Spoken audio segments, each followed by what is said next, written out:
আজকে আমাকে একজন স্টুডেন্ট মানে মেসেজ এটা আস করেছে যে দাদা মানে আমার তো মানে মোটামুটি 30-এর কাছাকাছি মার্কস আসছে, তো দাদা এই 20 বা 30 এরকম যদি মার্কস আসে তাহলে কি আমি সরকারি কলেজ পেতে পারি? Government college possible? তো ফার্স্ট অফ অল আমি তোমাদের একটা কথা বলতে চাই, ভালোভাবে শুনবে। দেখো, টেকনিক্যালি যদি বলা হয় 20, 25, 30 এরকম টাইপের যদি মার্কস আসছে তোমার, এবার অ্যাকিউরেট র্যাঙ্ক কত হবে কোনো র্যাঙ্ক প্রেডিকশন বা কোনো এআই দেখে এসব জিনিস প্রেডিক্ট করা সম্ভব নয়। ইটস টোটালি মিনিংলেস, ঠিক আছে? তার কারণ ডাব্লিউবিজিতে টাই ব্রেকিং থাকে, 1,20,000 স্টুডেন্ট আছে, তাহলে তোমার 1,20,000 স্টুডেন্টের ডেটা লাগবে প্রেডিক্ট করার জন্য, তবেই পসিবল। তাহলে এবার ব্যাপার হচ্ছে যে তাহলে কিভাবে ওই 20-30 মার্কসের মধ্যে সরকারি কলেজ পাওয়া পসিবল? তো টেকনিক্যালি যেটা বলতে চাইলাম যে 20-30-এ যদি তোমার যে র্যাঙ্কটা সেটা কিন্তু নিয়ার অ্যাবাউট 50,000 বিলো আসবে, আসার কথা নিয়ার অ্যাবাউট দ্যাট। মানে স্বাভাবিকভাবে না, কারো যদি 20 মার্কসে 50,000 অব্দি মানে না আসে, তাহলে 50,000-এর পর আরও 50,000 স্টুডেন্ট ওখানে ওয়েট করছে, কোথায় যাবে তারা? নিশ্চয়ই তাদের মানে 1 থেকে 20 মার্কসের মধ্যে সবাই সেটার মধ্যে মানে লাই করবে না। মানে আই হোপ কি বলতে চাইছি বুঝতে পারছো টেকনিক্যালি। কিন্তু এখানে আরেকটা ব্যাপার আছে, সেটা হচ্ছে যে তোমার যদি ধরে নাও টিএফডাব্লিউ নেই, মানে তুমি প্রাইভেটে মানে তোমাকে ফুল টাকা দিয়ে পড়তে হবে, তুমি টিএফডাব্লিউ এস করতে ভুলে গেছিলে বা 20-র কাছাকাছি তোমার মার্কস আসছে। আচ্ছা, দ্বিতীয় কথা হচ্ছে যে তোমার কাছে আর কোনো অপশন নেই, মানে তুমি সরকারি কলেজ ছাড়া ইঞ্জিনিয়ারিং করতে পারবে না এবং তুমি ইঞ্জিনিয়ারিংই করবে।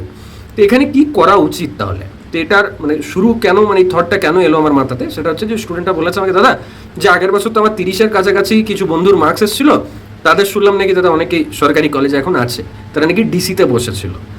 তো তোমাদেরও সেম ডাউট আসতে পারে যে দাদা ডিসিটা কি তাহলে বসতে পারি? আমি বুঝতে পারি দাদা, আমারও টিএফডাব্লিউ করেনি, তো আমি তোমাকে কয়েকটা কথা বলছি, ভালোভাবে শোনো। দেখো, ডিসিটা হচ্ছে রিস্কি রাউন্ড। কেন? তার কারণ ডিসি মানে ডিসেন্ট্রালাইজড যে কাউন্সিলিং, সেটা কি অ্যাঙ্গেল দিয়ে রিস্কি বা মপআপও কি অ্যাঙ্গেল দিয়ে রিস্কি আমি তোমাকে বোঝাচ্ছি। ধরো তুমি ফার্স্ট রাউন্ডে নারুলাতে অ্যাডমিশন নিলে, পেলো মানে তোমার নারুলার কোনো একটা ব্রাঞ্চে কাট অফের ওয়াইজ ম্যাচ করেছে, নারুলাতে তুমি অ্যাডমিশন নিলে, তুমি ডিসিও গেলে করার জন্য কোনো একটা সরকারি কলেজে পেলে। এবার ওই নারুলার যে সিটটা, ওই সিটটা ছাড়ার জন্য তোমাকে কিন্তু একটা হিউজ সংখ্যক টাকা লস করতে হবে। তো এটা একটা সমস্যা আছে। হ্যাঁ, এবার তবু তুমি বলতে পারো যে দাদা যদি তবু সরকারি পেয়ে যায় তাহলে তো ভালোই।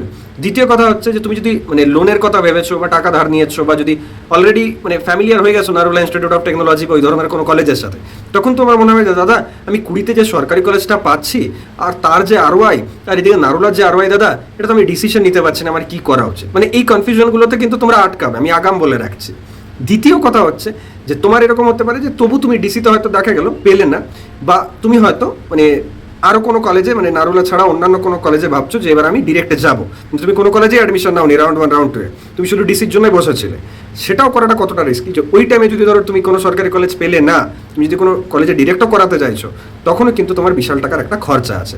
এবার আসছি মপআপ। মপআপে 2024-এর রুল ছিল, মানে 25-এ মপআপ হয়নি, যারা ওয়েট করেছিল তারা মানে পরে গিয়ে সাফার করেছে। তো 24-এ যখন মপআপ হয়েছিল তখন রুল ছিল যে তুমি যদি কোনো কলেজে অ্যাডমিশন নিয়ে থাকো then you are not eligible for mop up round. তার মানে কি হচ্ছে? তার মানে ফার্স্ট রাউন্ড সেকেন্ড রাউন্ডে ফিজিক্যাল ভেরিফিকেশন করে আমাকে চলে আসতে হবে বাড়িতে, আমি অ্যাডমিশন নিলে হবে না। তাহলে সিটটা ছাড়তে হলো রাউন্ড 1 রাউন্ড 2। আর মপআপ আবার রিস্কি, মানে এমনিও হতে পারে যে ডিজায়ার্ড কলেজটা মানে চাইছি সেটা পেলাম না, যেটা এর আগে পেয়েছিলাম ওই ভালো সিটটাও গেল হাত থেকে, এটাও হতে পারে, মানে ফুল রিস্কি। তাহলে মপআপটা ধরো। আবার 2023-এ মপআপের রুল ছিল যে তুমি যে কোনো কলেজে যাই অ্যাডমিশন না থাকো তুমি মপআপের জন্য এলিজিবল। তাহলে এবারে মপআপের কি রুল থাকছে না থাকছে বা ডিসির কি সিনারিও থাকছে, তার উপর ডিপেন্ড করছে যে তোমার ওই মানে ওই সিনারিওতে কি করা উচিত। তবে একটা আমার তরফ থেকে মানে সাজেশন থাকবে যে যদি তোমার এরকম সিচুয়েশন থাকে যে টিএফডাব্লিউ করা নেই বা কোনো মতে তুমি প্রাইভেট অ্যাফোর্ড করতে পারবে না, তুমি ডিসিতে বসো, তুমি মপআপেও বসো, কোনো ক্ষতি নেই, কিন্তু সেখানে মেক শিওর করবে যে ব্যাকআপের জন্য যেন তোমার কোনো বিএসসি কলেজ বা কোথাও একটা অ্যাডমিশন হয়ে থাকে, ঠিক আছে? কারণ আমি একটা কলেজ পেলাম না বা এই সিটটা পেলাম না, তার জন্য আমি ড্রপ নেওয়া, আর আমি 80 পাচ্ছি, আমি ওটাকে 85 করতে চাই যেই অ্যাডভান্স বা যেই মেন্সের টপ সিটের জন্য বা ডাব্লিউবিজির টপ সিটের জন্য, সেটার জন্য ড্রপ দেওয়া, দুটোর মধ্যে কিন্তু তফাৎ আছে, ঠিক আছে? আই হোপ যা বললাম বুঝতে পেরেছো। ভালো লাগলে ভিডিওটা লাইক করে দাও, দেখা হচ্ছে নেক্সট ভিডিওতে।